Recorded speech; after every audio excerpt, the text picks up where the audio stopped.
¿Qué tal? Llegamos a la tercera clase. Espero que hasta ahorita les haya sido útil. Voy a ser más interesante o más divertida, pero al final lo que quiero es que también sea útil para ustedes. Este tema en concreto es muy importante que lo reflexionemos porque vamos a hablar del consultor y el pensamiento estratégico. He hecho énfasis en el pensamiento estratégico, pero el consultor es, por excelencia, uno de los que debe tener pensamiento estratégico. Y déjenme decirles, ustedes recibieron en la primera materia la clase sobre introducción a la consultoría y ahí les hablaban de algunos tipos de consultores y casi todos, y en esto he encontrado muchos problemas porque muchas personas que dejan de trabajar porque, sobre todo en la política, cambia el gobierno, ya no están en el gobierno y lo primero que dicen es, me voy a dar consultorías. Y quiero decirles que un consultor es un estilo de vida y no necesariamente un experto es un consultor. Uno puede contratar incluso los servicios de un experto para resolver algún tipo de problema. O sea, si yo traigo a un experto en materia fiscal o contable y me ayuda a resolver y optimizar mi condición fiscal, no es un consultor, es un especialista que yo puedo contratar. Entonces yo quiero poner eso en el énfasis porque encuentro que muchas empresas, muchas firmas, muchas personas se ponen de consultores y al siguiente año ya no están. Porque consultor requiere de un estilo, de una forma de ser. Y lo menciono mucho porque ustedes están tomando una maestría de consultoría política. La maestría fue pensada para que ustedes se conviertan en consultores, ya sea que le vendan sus servicios a distintos clientes políticos o permanezcan dentro de un equipo político o dentro de un partido político, pero hagan la función de consultoría, no las funciones ejecutivas de un funcionario o empleado. Por lo tanto, la mentalidad, la manera de ser del consultor es diferente. El consultor permanentemente tiene que estar en ese pensamiento lidiando con los asesorados, con los clientes o con los políticos. Y tiene distintos roles. El consultor siempre va a negociar porque no tiene una autoridad lineal. Yo como consultor nunca digo lo que se tiene que hacer. Aunque mi palabra sea muy influyente en el cliente o en los colaboradores de mi cliente, al final es decisión del cliente hacer lo que uno le recomienda. Esto parece bueno, pero es complejo, porque uno visiona que las cosas no están caminando bien y ellos toman decisiones contrarias. Y uno no puede ejecutar una decisión si no está dependiendo de la decisión de ellos. Entonces, a veces es frustrante. Entonces, tiene que tener siempre uno una capacidad de ir negociando con el cliente y con sus colaboradores cómo implementar las acciones o recomendaciones que uno está dando. Entonces, por decir un ejemplo muy práctico, me encuentro siempre con que uno les dice, levantas la encuesta, les dices lo que está pasando y qué posición tienen, y lo primero que es cuestionar y no creer o decir, bueno, sí, pero yo voy a hacer esto, porque a mí siempre me ha dado resultados. Entonces, un consultor no se puede dar por vencido a la primera, pero evidentemente sí tiene que argumentar y contraargumentar por qué es más razonable hacer determinado tipo de acción. Y si después de eso no acepta el cliente, bueno, él debe estar consciente de las consecuencias. Entonces, otra parte que ustedes tienen que aprender en el pensamiento estratégico es saber cuándo las cosas ya no están bien y no van a funcionar. En campañas electorales me gusta decirles que yo les llevo las buenas noticias, pero también sé poner los santos óleos, porque hay candidatos que ya no van a ganar y uno tiene que decirles en su momento que no van a alcanzar el triunfo. Y aquí muchos consultores temen decirle, temen porque pueden perder el empleo y sí, pues sí, van a perder el cliente, pues si va a perder, pues seguro que van a perder el cliente. Pero también temen a que los clientes los cuestionen entonces por qué se pierde. Y ojo, un consultor no hace ganar a un político, no hace ganar a un candidato, contribuye, ¿sí? Pero hay muchos factores que intervienen para el éxito político. También es otra cosa. Un consultor político debe dejar de lado la vanidad. Muchos, yo sé, y lo he vivido, llegan incluso cuando yo compito para obtener la cuenta de un cliente, llegan consultores afamados que han resuelto la vida y han hecho ganar a 20,000 candidatos y tienen unas oficinas lujosas y te llevan a comer a no sé dónde, ¿sí? O sea, consultores apantalladores. Y contra eso tienes que trabajar, porque la vanidad es el principal reto y problema que tiene un consultor. Cuando uno se siente ya algo resuelto y que uno puede hacerlo, empieza a tener errores, porque uno cree que tiene toda la verdad. Entonces, es negociar, es saber decir que las cosas no van a funcionar, también es saber cuáles son tus capacidades y dónde estás parado como consultor. Porque es muy importante no engañar al cliente sobre las posibilidades reales de éxito, ¿no? Además, un consultor que se centra solamente en la tarea y que está solamente ahí, pierde óptica, pierde la visión del bosque. Un consultor debe ser visionario. Tiene que ver lo que viene en el futuro y dónde está y qué cosas están pasando mal dentro de la organización.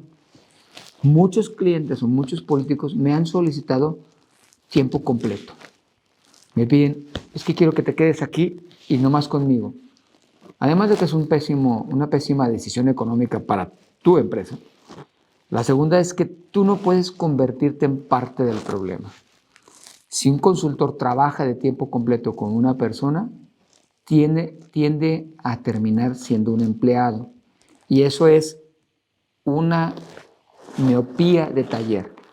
Se empieza a involucrar en los problemas diarios y empieza a entender los problemas y a resolver problemas. Y dijimos en la primera clase que el pensamiento estratégico es visionar. Entonces, si estoy metido en el día a día del trabajo de mi cliente, yo voy a dejar de visionar el futuro de la estrategia. Por lo tanto, es muy importante que un consultor no caiga en la disciplina laboral de un empleado. Son cosas diferentes, son trabajos diferentes. Eso es muy importante y me pasa todo el tiempo. Muchos incluso clientes no contratan consultoría porque tienen una confusión entre ser consultor y ser un ejecutivo de una empresa o de una campaña política. Entonces, ellos esperan, y eso es muy importante que ustedes cuando tengan trato con un cliente lo aclaren las expectativas de qué sí son y qué no son. Porque un consultor sí aporta su experiencia, sí aporta su conocimiento, pero no aporta sus decisiones ejecutivas. No es responsabilidad del consultor tomar las decisiones ejecutivas.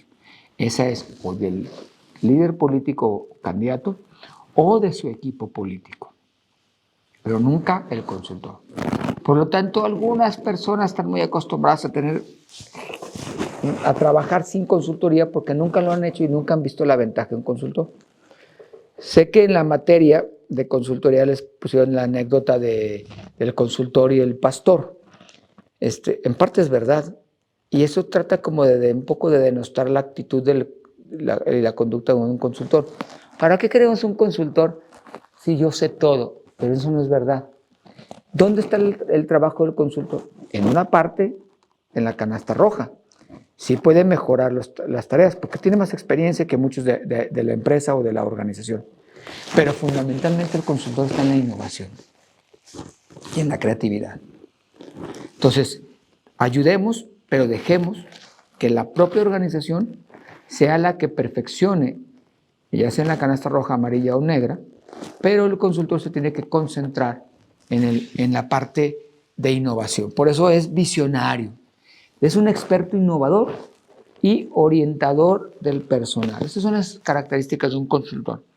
Entonces, cuando hablo de orientador del personal, es que tienen que tener muchas habilidades sociales para hablar, convencer, relacionarse, porque siempre vamos a tener clientes difíciles. Hay clientes políticos que todos lo saben y que lo que quieren es que tú digas lo que ellos quieren que digas para avalarlo por un tercero, pero ellos saben todo. Y esos son clientes difíciles. Tenemos que buscar alternativas, preguntar, cuestionar. Por eso les decía en la clase pasada, el consultor debe tener autonomía de pensamiento. Tiene que tener honestidad de pensamiento y no hacerse nada más del lado de lo, sí señor, lo que usted mande. Porque serán ellos los líderes políticos, serán nuestros clientes, pero al final el consultor vive y crece por su capacidad y su prestigio. Por lo tanto, un consultor que cuida la relación de la verdad con la expectativa del cliente tiene más futuro que los que no.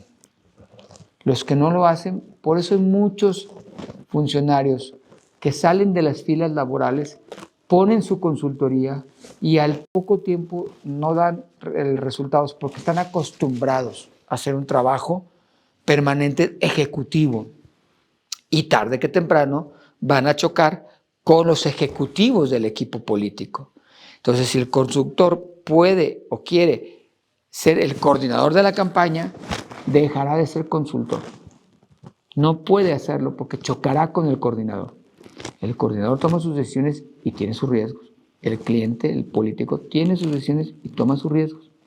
Uno tiene que prepararse, formarse y traerle nuevos elementos a nuestro cliente para que su política pública, su trabajo político sea mucho mejor, pero nunca vamos a suplirlos. Por lo tanto, la habilidad humana de conectar con los distintos tipos de personas es fundamental. Más adelante veremos personalidad y liderazgo, pero se los dejo ahorita como un elemento.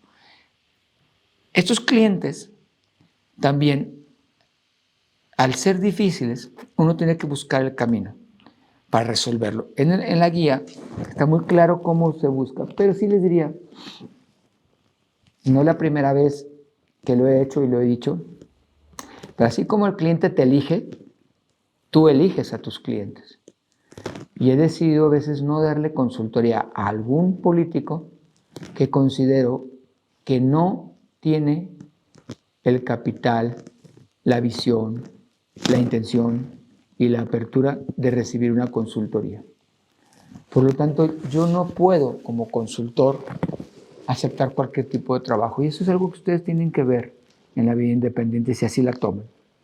No cualquier cliente o no cualquier postulante se convierte en cliente. Incluso más allá, el consultor debe ser no solamente un personaje que les aporta innovación, sino que también empieza a involucrarse en otro sentido de la dimensión humana con el político, con el consultor, dándole una calidad humana de orientación. Un verdadero consultor deja un poco la técnica y aprovecha más su experiencia de vida. Lo que más le deja a un cliente es cómo tú, a través de los años, has aprendido a sobrellevar, a sobreponer, a adaptar los problemas, los retos y las visiones de la vida. Entonces, yo he tenido casos donde al final termino hablando de asuntos personales y no sé, les voy a recomendar una serie de Netflix que se llama Billions o Billonarios y podemos ver el rol que juega la psicóloga de la empresa y cómo ella resuelve la psicología de la gente para hacerlos más productivos. Entonces, un consultor sí debe tener esta técnica, pero debe también fortalecer su experiencia. Ojo, aquellos que no tengan suficiente edad o suficiente experiencia, no se desesperen. Empiezan como consultores juniors aplicando técnica, pero los años los tiene que llevar hacia la experiencia de vida como consultor. Entonces, es muy importante que vean el pensamiento estratégico, sí que tiene una influencia en el político y en la gestión, pero también en ustedes. Ustedes traten de orientar y profundizar más su pensamiento estratégico. Con esto terminamos la tercera clase. Muchas gracias.